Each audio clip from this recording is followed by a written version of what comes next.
ఈరోజు అంటే ఏదో ఫెస్టివల్ అనేది చెప్పారు. ఎందుకంటే అమ్మాయి లేదు ఒక సెలబ్రేట్ అయితే జరుగుతుందని చెప్పారు. ఆ సెలబ్రేషన్ మరి ఏంటో ఏమిటి గైస్. నెక్స్ట్ వేవ్ వాళ్ళు ఒక కాంపిటీషన్ అయితే పెట్టారు. అందులో నేను బ్లాగింగ్లో అయితే ఉన్నా. అండ్ చెప్పాలంటే ఐడియల్ మేకింగ్ అండ్ ముగ్గులు కాంపిటీషన్ అంట. అండ్ దాన్ని రంగోలి అని అంటున్నారు. ఓకే పర్లేదు. అండ్ ఈరోజు మొత్తం నేను తిప్పి మొత్తం అన్ని చూపిస్తాను. ఇప్పుడు నేను క్లాస్లో ఉన్నా. కాంపిటీషన్ అయితే మధ్యాహ్నం జరుగుతుందంట.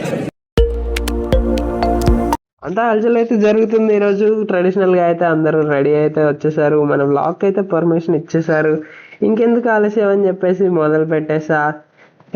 చూడండి చూడండి, ఇక్కడైతే ఆల్రెడీ ముగ్గులు అయితే మొదలు పెట్టేశారు. అమ్మో చాలా మంది అయితే ఉన్నారు. స్టూడెంట్స్, టీచర్స్, లెక్చరర్స్, మెంటర్స్ అందరూ ఉన్నారు. ఇక్కడైతే సార్ నేమ్స్ తీసుకుంటున్నారు.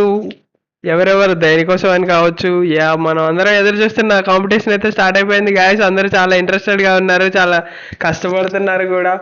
ఈ సైడ్ వాళ్ళందరూ భుజ వినాయకుడిని తయారు చేస్తుంటే మిగతా వాళ్ళందరూ డ్రాయింగ్ అయితే వేస్తున్నారు. ఆహా ఎంత చక్కగా వేస్తున్నారు చూడండి. పెయింటింగ్స్ కూడా వేస్తున్నారు గాయస్.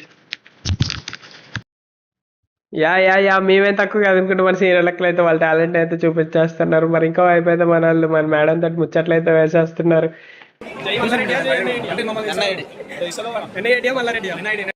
అంటే పర్లేదు అన్ని రోజుల కంటే డిఫరెంట్ ఉంది.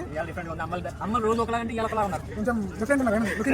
క్లాసెస్ అన్ని అంటే రోజు బోర్డింగ్ ఇచ్చే బట్టి రోజు ఇంట్రెస్టింగ్ ఉన్నాయి. అండ్ మన స్టాఫ్ కూడా బాగా రెడీ అయ్యారు. ఇప్పుడు మా competition and everything is fine. Competition కూడా బాగా జరిగాయి. బట్ విన్నా సార్ ఇంకా అనౌన్స్ చేయలేదు. మేబీ చేస్తారు అనుకుంటా. తొందరలో అనౌన్స్ చేసేస్తారు. ఓన్లీ గర్ల్స్ కి ఎక్కువ ప్రిఫరెన్స్ ఇచ్చారు. చాలా బాగా వేసింది. పర్లేదు. Justice for this. ఈవినింగ్ అయిపోయింది, కాలేజ్ అయిపోయింది, అందరు ఇంటికి వెళ్ళిపోతున్నారు. ఇంకా బస్సులు రెడీ అయిపోయాయి.